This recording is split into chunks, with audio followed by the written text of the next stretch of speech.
Ano nata ano yan? Iskaramosa na sa DCGV. Escaramuza, istorya sa kakanan, mano-mano sana. Marina, entra na sa Escaramuza.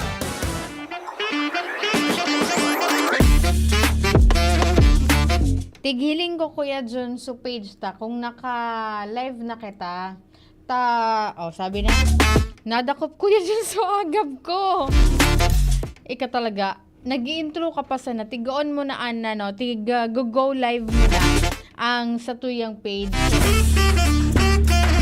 Nahiling Kuya John sa kuyang agab. Maray na pagkauto po sa gabos na nakaantabi sa indang mga harong. Kumusta po kamo? Ano lamang tabian sa inyong pinagkakabisihan dyan? Naglalaom kami na kamo na sa maray na kamugtakan. Harayo po sa ano man na kailangan. Nakapangudto na dahilan ta nag-3 minutos sa sana po.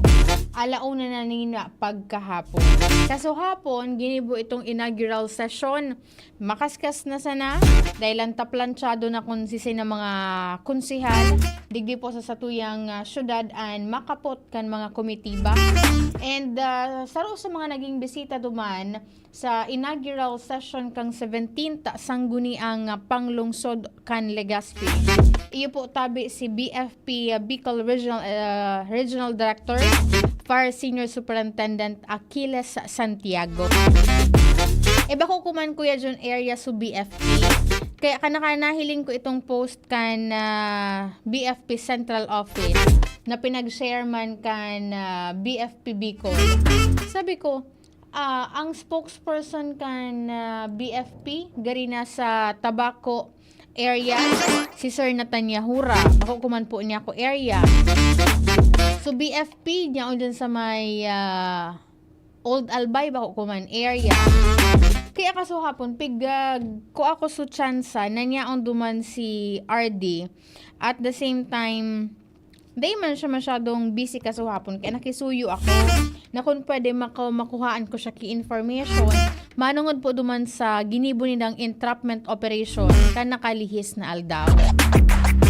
Sabi ni RD Santiago, duman sa mga nagpapadagos po kaya ang ngunyan itong recruitment ninda para sa Fire Officer 1. And nakareceive nga kami Miss Angel Kiapod, hali sa sarong konsihal sa Monreal Masbate na nagtataramkian sa kuya ngayang pamangkin na nag-a-apply na maging interesado maging BFP personnel. Ang pigahagada nin kwarta, daywan pigtaramduman su amount.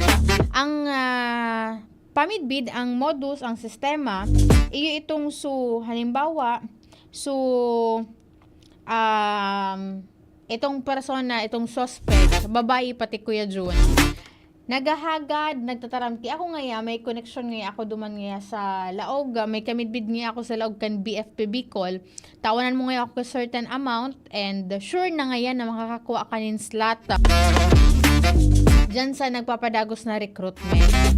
And after ka itong informasyon sumbong sa BFP, tigkuhaan yung statement kan BFP itong victim nakipag-coordinar sa CIDG Bicol at the same time sa CIDG Albay, and then ikinasanangan itong entrapment operation. On the first day, gari Miyerkules itong entrapment na primerong nakaschedule hapon mga 2:30, dahil ngayon na dagos. Kaya skan Webes sa sarong mall, digdis sa tuyang palibot, ginibo itong entrapment operation na nagresulta po sa pagkakadakop ka na sarong persona alias Lizelle. Kaya and the next day kaso hapon may duwa pa Kuya Nald na at sa kuyang kapartner nung si Kuya Ronald. May nagduwa pa Kuya Nald na naglantad na kami nga biktima man nga kaiyan ka na scammer na iyan, iyang illegal recruiter na iyan. Imagine Kuya Nald, ang itong duwang ito nakapagtaunin kabilugan na 600,000 pesos Kuya Nald. 300,000 pesos ang kada saro duman. Ang promisa in return, mga kalaog ngaya kamo kan mga kalaog ngaya kamo dyan sa BFP. Kaya sabi ni RD Santiago, syempre, aside duman sa itong mga pag-iimbestiga, sususugon man ni Kuya Nald kung talagang may koneksyon itong si Lizelle sa laog po kan BFP Bicol. Ta syempre, tanganing mapanimbag. Kaya ang pangapudan kan BFP Bicol, particular po ni BFP Regional Director Aquila Santiago, duman sa may mga kapamilya na interesado pong maglaog bilang mga uniform personnel kan BFP. Day po tabi ka mo makipagtransaksyon sa siisay man na individual na naghahagad nin kwarta, kasalida kan, masingan iba ko lang recruitment, tapag halimbawa pag ngaya may business ka dyan, may mga certificates na pigahagad, tanganing makapag-operate po kamo, or any services na piga-offer po na BFP, day ka mo tugot na makapaghagad nin kwarta, tanganing mas makaskas na proseso kan mga aplikasyon, kan mga dokumento sa siniba pa. Dahil lang mabubugtak po kamo kayan sa alangani.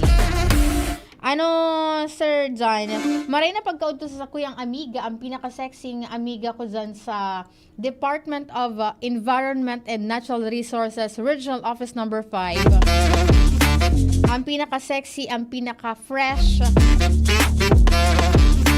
May tataram ko tako ko amiga, naramduman ko naka-live pala ako. Posibleng masanction ako digdi. Maray na pagkauto po dyan sa imong opisina, and then kay Ma'am Ansi Lawenco, and then kay Ma'am Joy, Ma'am Joanne Monte Castro. Maray na pagkauto po dyan, and then sa iba pang pag-iriba. Kay Ma'am Shelo, na-meet ko si Ma'am Shelo kan nagbisita ako dyan. Nagtuparan kami sa pinakapaborito ming lugar, sa kantin kang DNR. Maray na pagkauto kay Sir AJ Napiri Orbigo. Sabi na maray na pagkauto Ate Angel.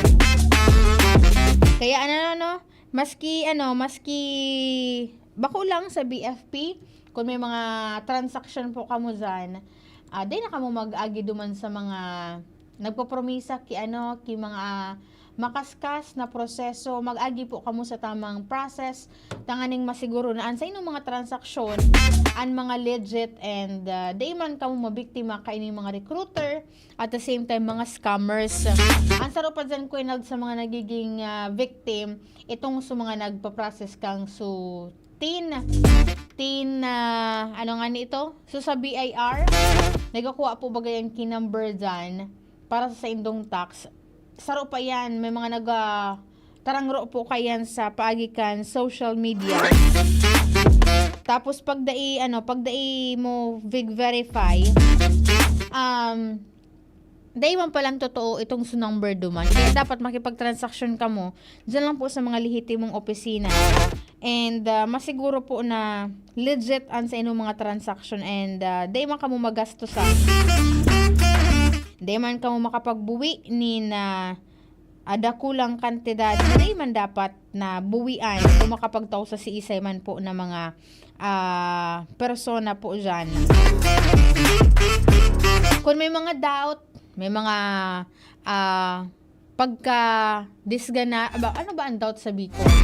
Gari, pag-aalinlangan, pagduwa-duwa, nasa saring kayan ngayon na kantidad niya, o magtao kaya kay 5,000 para ngayon maging makaskas ang proseso ngayon kan sa imong birth certificate, para manggura ng birth certificate dyan sa PSA. Maghapot ka mo sa mga legit na mga sources, sa paagikan mga official Facebook pages, Facebook accounts, kan mga ahensya kan gobyerno, tanganing masiguro na day po ka mo mabibiktima ki anong man ang mga scam. Kaya baka naman sa itong supangapunan baga po kan Security and Exchange Commission, sa mga pigo-utangan, nagpapautang, tapos sa mga ang po duman sa lingaw ko na. So, pag halimbawa si Nicole, tiga-encourage ko si Nicole, investment scam. Ito mga investment, tigahagatan ko si Nicole ki 10,000 pesos sa span, sa period ki 1 week. Ang 10,000 ni Nicole, magiging 20,000. Kaya po kamo basta-basta magtubod sa siring kaiyan. Magpasiring kamo dyan sa Security and Exchange Commission. Niyo lang andyan sa may barangay 17 or barangay 18. Harani sa sarong dakulang bangko. Tanganing i-check kung legit po and rehistrado may mga magkakanigong dokumento para masiguro po ang kaligtasan kan sa indong mga kwarta. Ang sa kuyang kapartner sa Radyo Technical, si Kuya Ronald Baldo, sa IT si Jerome Nico Martinez. Ako po si Angel Mustaza. Bye-bye!